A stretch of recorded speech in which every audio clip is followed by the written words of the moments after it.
ನಮಸ್ಕಾರ ಎಲ್ಲರಿಗೂ ಚಕ್ರವರ್ತಿ ಯೂಟ್ಯೂಬ್ ಚಾನೆಲ್ಗೆ ಸ್ವಾಗತ ಮತ್ತು ಸುಸ್ವಾಗತ. ಸೌಜನ್ಯ ಪರ ಹೋರಾಟಗಾರರಿಗೆ ಚಕ್ರವರ್ತಿ ಮಾಡ್ತಕ್ಕಂಥ ನಮಸ್ಕಾರಗಳು. ನೋಡ್ರಿ, ಇದು ವೀರೇಂದ್ರ ಹೆಗಡೆ ಅಲ್ಲ. ಇದೇನು ಸೌಜನ್ಯನ ಪ್ರಕರಣ ಆಗ್ಯದ, ಅದ್ರ ಜೊತೆಗೆ ಆನೆ ಮಾವುತನ ಕೇಸು, ವೇದವಲ್ಲಿ, ಪದ್ಮಲತಾ ಇವೇನು ಕೊಲೆಗಳು ಆಗ್ಯಾವಲ್ಲ, this is not a Dharmasthala file ಅಲ್ಲ. ಇದು ವೀರೇಂದ್ರ ಹೆಗಡೆ ಫೈಲ್ಸ್. ಯಾಕಂದ್ರೆ ಆ ಜಫ್ರಿ ಅಪ್ಸ್ಟಿನ್ ಫೈಲ್ಸ್ ಹೆಂಗದಲ್ಲ ಹಂಗಿದು ವೀರೇಂದ್ರ ಹೆಗಡೆ ಆ್ಯಂಡ್ ಬ್ರದರ್ಸ್ ಫೈಲ್ಸೋ, ಏನು ಓನ್ಲಿ ಹರ್ಷೇಂದ್ರ ಜೈನ್ ಫೈಲ್ಸೋ ಅಥವಾ ವೀರೇಂದ್ರ ಹೆಗಡೆ ಫೈಲ್ಸೋ, ಯಾವುದಾದ್ರೂ ಒಂದನ್ನು ನೀವು ಆಯ್ಕೆ ಮಾಡಿ ಕಮೆಂಟ್ ಬಾಕ್ಸಲ್ಲಿ ಮೆನ್ಷನ್ ಮಾಡಿಬಿಡ್ರಿ. ಓಕೆ, ಸೊ ಹಿಂಗಿರ್ಬೇಕಾದ್ರೆ ಉತ್ತರ ಕರ್ನಾಟಕದ ತರ್ಲೆ ಕಪಲ್ಸ್ ಅಂತಕ್ಕಂಥ ಒಬ್ಬ ಹೆಮ್ಮೆಯ ಉತ್ತರ ಕರ್ನಾಟಕದ ಯುವಕ, ನನ್ನ ಮಿತ್ರ, ನನ್ನ ಗೆಳೆಯ, ನನ್ನ ಸಹೋದರ ಸಂಬಂಧಿ. ಆ ವ್ಯಕ್ತಿಗೆ ಏನಪ್ಪ ಅಂದ್ರೆ ಸುಪ್ರೀಂ ಕೋರ್ಟ್ನಿಂದ, ಸಹೋದರ ಸಂಬಂಧಿ ಅಂದ್ರೆ ಅಂತಾಮರಾವ್ ಅಂತೂ ಅಲ್ಲ, ಆದರೆ ನಮ್ಮ ಉತ್ತರ ಕರ್ನಾಟಕದವ್ರು ನಾವೆಲ್ಲರೂ ಕೂಡ ಸಹೋದರ ಸಂಬಂಧಿಗಳೇ. ಅವರಿಗೆ ಸುಪ್ರೀಂ ಕೋರ್ಟ್ನಿಂದ ನೀವು ಸೌಜನ್ಯ ಪರ ಹೋರಾಟಗಾರ ಅದೀಯ, ನೀನು ನ್ಯಾಯದ ಪರವಾಗಿ ಮಾತಾಡಕ್ಕೆ ಹೋಗಬೇಡ, ಅವಳ ಮೇಲೆ ಅತ್ಯಾಚಾರ ಆಗಿದ್ದು ನಿಜ ಅದ, ಹಿಂಗದ ತಿಳ್ಕೊಂಡ ನೀ ನ್ಯಾಯದ ಪರವಾಗಿ ಮಾತಾಡಕ್ಕೆ ಬಂದ್ರೆ ನೀನು ಬಿಡಂಗಿಲ್ಲದ ತಿಳ್ಕೊಂಡು ಅವನಿಗೇನೋ ನೋಟಿಸ್ ಬಂದದತ್ತ. ಅದಕ್ಕಾಗಿ ಆ ವ್ಯಕ್ತಿ ಏನಪ್ಪ ಅಂದ್ರೆ ಅದನ್ನು ಸೋಷಿಯಲ್ ಮೀಡಿಯಾಗಳಲ್ಲಿ ಅದನ್ನು ಹೇಳ್ಕೊಂಡಿದ್ದಾನೆ.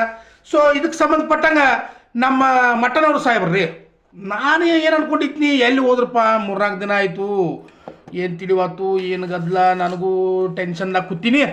ಆಮೇಲೆ ಈಗ ನಾನು ಆ ಕಡೆ ಬೆಳಗಿಂದ ಡ್ಯೂಟಿ ಮಾಡಿರ್ತಾನಲ್ರಿ, ಮಧ್ಯಾಹ್ನ 1 ತಾಸು ಮಲ್ಕೋಬೇಕಂತಂದು ಮಲ್ಕೊಂಡಿದ್ನಿ. ಈಗ ಹೇಳ್ಕೊಡ್ದ ಯೂಟ್ಯೂಬ್ ಅಂತೂ ಓಪನ್ ಮಾಡ್ತೀನಿ. ಸೊ ನಮ್ಮ ಹಂತದ್ರೊಳಗೆ ನಮ್ಮ ದೇವರು, ನಮ್ಮ ದೊಡ್ಡವರು ಮಟ್ಟನವರು ಸಾಹೇಬರು, ನಮ್ಮ ಉತ್ತರ ಕರ್ನಾಟಕದ ಹುಲಿ ಪ್ರತ್ಯಕ್ಷ ಆಗಿ ಇದನ್ನ ಏನು ಹೇಳೋದ ತಡ ನನಗೆ ಒಟ್ಟ ಒಂಥರ ಹಿಂಗೆ ರೋಮಾಂಚನ ಆಯ್ತು. ರೋಮಾಂಚನ ಆಗಿ ನಾನು ನಿಮ್ಮ ಮುಂದೆ ಬರೋದಕ್ಕೆ ರೆಡಿ ಆಗಿಬಿಡ್ತೀನಿ. ನಾನು ಒಮ್ಮೆ ಬಂದುಬಿಡ್ತೀನಿ ರೀ, ನಾನು ಟೆನ್ಷನ್ ಮಾಡ್ಕೊಳ್ಳಂಗಿಲ್ಲ. ಯಾಕಂದ್ರೆ ಸೌಜನ್ಯಳ ತಂಗಿಗಾಗಿ ಹಗಲು ರಾತ್ರಿ ಎನ್ನದೇ ನಾನು ರೆಡಿ ಇರ್ತಾನೆ. ನಾನು ಜೈಲಿಗೆ ಹೋಗೋಕ್ಕೂ ರೆಡಿ, ಆಮೇಲೆ ನಾನು ಪ್ರತಿಯೊಂದಕ್ಕೂ ರೆಡಿ ಇದ್ದೇನೆ ರೀ.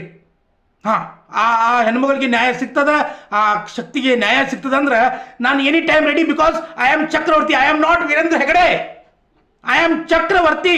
ಉತ್ತರ ಕರ್ನಾಟಕದ ಹುಲಿನೋ ಏನೋ ನಂಗೆ ಗೊತ್ತಿಲ್ಲ, ಅದನ್ನು ನೀವು ಹೇಳಬೇಕು. ಆದ್ರೆ ನಾವಂತೂ ಅದೇವನ.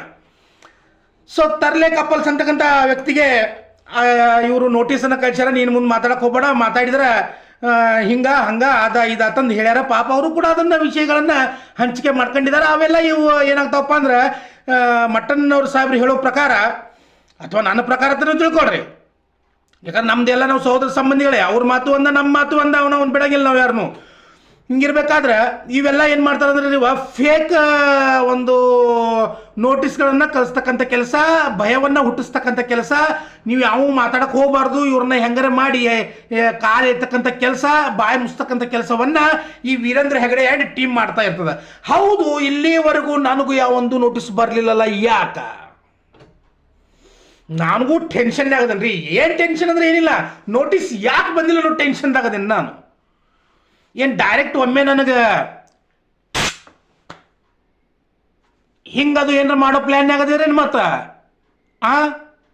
ಹಂಗೇನಾರ ಮಾಡೋ ಪ್ಲ್ಯಾನ್ ಆಗಿದ್ರೆ ಹೇಳ್ರಿ, ಈಗ ಇನ್ನೊಂದು 3-4 LIC ಮಾಡಿಬಿಡ್ತೇನು. ನನ್ನ ಮಗಳಿಗೆ ಆರಾಮಾಗಿ ಹಿಂದೆ ಆಗ್ತದ, ನನ್ನ ಹೆಂಡತಿ ಬಿಟ್ಟು ಟೀಚರ್ ಅದಾಳ, ಆಕೆ ನೋಡ್ಕೊಳ್ತಾಳೆ ನನ್ನ ಮಗಳನ್ನ. ನಾನಂತೂ ಬರೋದಕ್ಕೆ ರೆಡಿ ಇದ್ದೀನಿ. ಹೌದು, ನನ್ನ ಕಣ್ಣ ಮುಂದೆ ನನ್ನ ಮಗಳ ಅತ್ಯಾಚಾರ ನಾಳೆಗೆ ಏನಾದರೂ ನಡೆದ್ರೆ ನಾನು ಉತ್ತರ ಕರ್ನಾಟಕದವನು, ನಾನು ಚಕ್ರವರ್ತಿ ತಂದು ಹೆಮ್ಮೆಯಿಂದ ಹೇಳ್ಕೊಳ್ಳೋದು ಬೇಕಾಗಿಲ್ಲ ನನಗೆ. ನೋ, ಬೇಡ. ಅದಕ್ಕಿಂತ ಮುಂಚೆ ನಾನು ಸೌಜನ್ಯರಿಗೆ ನ್ಯಾಯ ಕೊಡಿಸಿದ್ದೆ ಆದ್ರೆ ಅದೊಂದು ಆತ್ಮತೃಪ್ತಿ ಇರ್ತದೆ.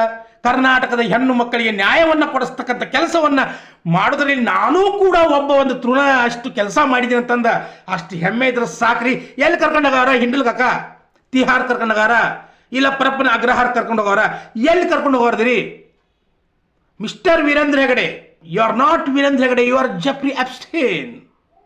ಅವ ಹೆಂಗಲ್ಲಿ ಎಲ್ಲ ಕೊಲೆಗಳನ್ನು ಮಾಡಿ ಆ ಚಿಕ್ಕ ಮಕ್ಕಳನ್ನು ಕೊಂದು ಆ ರಾಜಕೀಯ ನಾಯಕರಿಗೆ ಅವಳ ಮಾಂಸವನ್ನು ಆಹಾರವನ್ನಾಗಿ ನೀಡಿ, ಅದಕ್ಕಿಂತ ಮುಂಚೆ ಅವಳ ಇಡೀ ಅಂಗಾಂಗವನ್ನು ಅವರ ಮೇಲೆ ಅತ್ಯಾಚಾರ ಮಾಡೋದಕ್ಕೆ ಹಚ್ಚಿರ್ತಕ್ಕಂಥ ವ್ಯಕ್ತಿ ಜಫ್ರಿ ಅಪ್ಸ್ಟೀನ್. ಅವನಿಗೂ ಮತ್ತು ಈ ಧರ್ಮಸ್ಥಳದ ನಕಲಿ ದೇವಮಾನವನಿಗೂ ಏನು ವ್ಯತ್ಯಾಸ ಅದ? There is no difference between Veerendra Hegde and Jeffrey Epstein. ಇಲ್ಲ, ಇವ್ರ ಕೆಲಸ ಏನದಪ್ಪ ಅಂದ್ರೆ ಯಾರ್ಯಾರ ಹೋರಾಟವನ್ನ ಮಾಡ್ತಾರ ಅವ್ರ ಮೇಲೆ ನೋಟಿಸ್ ಜಾರಿ ಮಾಡೋದು, ಅದು ವಕೀಲರ ಕಡೆಯಿಂದ ಬಂದಿರತಕ್ಕಂಥ ನೋಟಿಸ್ ಅದು ಸುಪ್ರೀಂ ಕೋರ್ಟ್ದಿಂದ ಬಂದಿರತಕ್ಕಂಥ ನೋಟಿಸ್ ಅನ್ನೋದನ್ನ ಮಟ್ಟಣ್ಣನವ್ರು ಸಾಹೇಬರು ಭಾಳ ಚಂದ ಹೇಳ್ಯಾರ್ರಿ, ಭಾಳ ಚಂದ ಹೇಳ್ಯಾರ ಅವರು.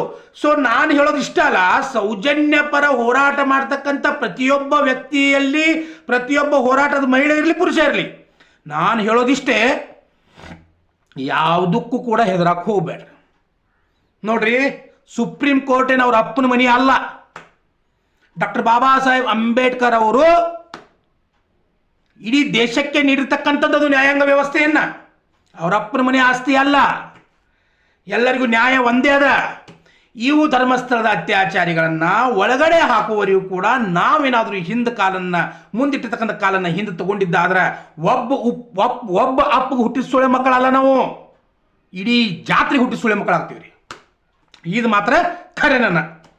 ನಾವು ಮಾತ್ರ ಇವನನ್ನ ಬಿಡೋದಿಲ್ಲ. ಇವನ್ ನೋಡ್ರಿ, ಇವು ಏನ್ರಿ, ಹೂ ಇಸ್ ಹಿ, ಯಾರು ಯಾರು ಬಡ್ಡಿ ದಂಧೆ ಮಾಡ್ತಾವನ, ಅಥವಾ ಇವನು ತಮ್ಮ ಭೂರಹಿತ ಒಡೆಯನ 7 ಎಕರೆ ಪಡ್ಕೊಂಡಿಲ್ಲ ಸರ್ಕಾರದಿಂದ ಅದು, ಅಥವಾ ಗ್ರಾಮಾಭಿವೃದ್ಧಿ ಯೋಜನೆ ಅಂತ ತಿಳ್ಕೊಂಡ ಬಡವರನ್ನ ದಾರಿಗೆ ತಂದಿರ್ತಕ್ಕಂಥ ವ್ಯಕ್ತಿ ಅಂತ ಕರೀಲೋ, ಅಥವಾ ದಲಿತರ ಭೂಮಿಯನ್ನ ಕಬಳಿಕೆ ಮಾಡಿರ್ತಕ್ಕಂಥ ವ್ಯಕ್ತಿ ಅಂತ ಕರೀಲೋ, ಇಲ್ಲ ಸರ್ವಾಧಿಕಾರಿ, ಧರ್ಮಸ್ಥಳದಲ್ಲಿ ಸರ್ವಾಧಿಕಾರಿಯಾಗಿ ಮೆರೆತಕ್ಕಂಥ ವ್ಯಕ್ತಿ ಅಂತ ಕರೀಲೋ, ಅಥವಾ ಸೌಜನ್ಯಳನ್ನ, ಪದ್ಮಲತಾ, ವೇದವಲ್ಲಿ, ಆನೆಮಾವುತ ಇಂಥ ಅನೇಕ ಅಮಾಯಕರನ್ನ ನುಂಗಿ ನೀರು ಕೊಡೋದು, ಅವ್ರನ್ನ ಕೊಲೆ ಮಾಡಿ ಅತ್ಯಾಚಾರ ಮಾಡಿ ಬೀಸಾಗಿರ್ತಕ್ಕಂಥ ಅತ್ಯಾಚಾರಿಗಳ ರಕ್ಷಕತ ಕರೀಲೋ, ನಾನು ಏನು ಕರಿಬೇಕು ಅನ್ನೋದನ್ನ ನೀವು ಕಮೆಂಟ್ ಬಾಕ್ಸ್ನಾಗ ಹೇಳ್ಬೇಕ್ರಿ.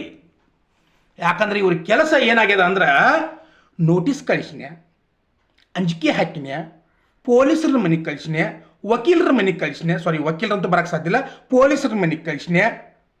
ನನ್ನ ಕಡೆ 5,000 ಜನ ಅದಾರ, ನಾವು ಹ್ಞೂ ಅಂದ್ರೆ ಈಗ ಓಡಿ ಬರ್ತಾರೆ. ಎದಕ್ಕೆ ಓಡಿ ಬರ್ತಾರೋ, ಏನು ಮಾಡಕ್ಕೆ ಓಡಿ ಬರ್ತಾರ ಅವರು? ನೋಡಪ್ಪ, ನಾನು ನಮ್ಮ ಊರಾಗೂ ಧರ್ಮಸ್ಥಳ ಸಂಘ ಅದಾವು, ಎಲ್ಲ ಹೆಣ್ಮಕ್ಳಿಗಂತೂ ಹೇಳಿ ಇಟ್ಟಿದ್ದೇನೆ.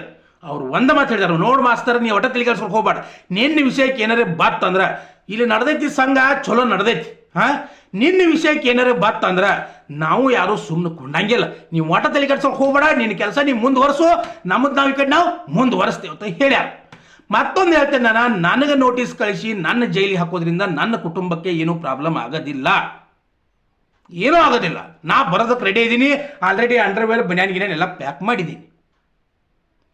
ಅಕಸ್ಮಾತ್ ನನ್ನನ್ನು ಜೈಲಿಗೆ ಹಾಕಿ ಅಲ್ಲೇ ಸತ್ತಿನಿ ಚಲೋನ, ಮಿಸ್ಟರ್ ವೀರೇಂದ್ರ ಹೆಗಡೆ, ಅಲ್ಲೇ ಸತ್ತಿನಿ ಚಲೋ, ಹೊರಗಡೆ ಜನ ಬಂದ್ರಂತ ಇಟ್ಕೋ.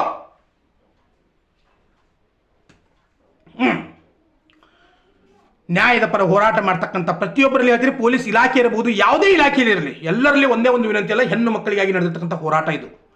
ಪೊಲೀಸ್ ಇಲಾಖೆದವರು ಬರಲಿ, ಸುಪ್ರೀಂ ಕೋರ್ಟಿನ ಮುಖ್ಯ ನ್ಯಾಯಾಧೀಶರು ಕೂಡ ಹೆಣ್ಣು ಮಗಳು ಇದ್ದೇ ಇರ್ತಾಳೆ, ಹೈಕೋರ್ಟಿನ ಮುಖ್ಯ ನ್ಯಾಯಾಧೀಶರು, ವಕೀಲರು ಯಾರೇ ಇರಲಿ, ಅವರಿಗೂ ಕೂಡ ಹೆಣ್ಣು ಮಕ್ಕಳು ಇರ್ತಾರೆ. ಅವರ ಹೆಣ್ಣು ಮಕ್ಕಳಿಗಾಗಿ ನಡೀತಕ್ಕಂಥ ಹೋರಾಟ ಅವರು ಕೂಡ ತಿಳ್ಕೊಳ್ಬೇಕು. ಪ್ರತಿಯೊಬ್ಬ ಸರ್ಕಾರಿ ಇಲಾಖೆ, ಒಬ್ಬ ಸಾಮಾನ್ಯ ಬಡ ರೈತನಿಂದ ಹಿಡ್ಕೊಂಡು ಒಬ್ಬ ದೊಡ್ಡ ರಾಜಕೀಯ ವ್ಯಕ್ತಿ, ಪ್ರಧಾನಮಂತ್ರಿ, ರಾಷ್ಟ್ರಪತಿಯವರೆಗೂ ಕೂಡ ಅವರವರ ಹೆಣ್ಣು ಮಕ್ಕಳ ರಕ್ಷಣೆ, ಅವರ ಹೆಣ್ಣು ಮಕ್ಕಳಿಗಾಗಿ ನಡೆದಿರ್ತಕ್ಕಂಥ ಹೋರಾಟದ ಇದನ್ನ ಏನಾದರೂ ಪರಿಗಣನೆ ಮಾಡಿದ್ದಾದಲ್ಲಿ 101% ಈ ಅತ್ಯಾಚಾರಿಗಳಿಗೆ ಶಿಕ್ಷೆ ಆಗಿ ಆಗ್ತದೆ. ಇಲ್ಲಾಂದ್ರೆ ನಮ್ಮಂಥ ಸಾಮಾನ್ಯ ವ್ಯಕ್ತಿಗಳು ಜೈಲಿಗೆ ಹೋಗೋದಕ್ಕೆ ರೆಡಿ ಆಗ್ಬೇಕಾಗ್ತದೆ. ಅದು ನಾವು ರೆಡಿ ಇದ್ದೀವಿ.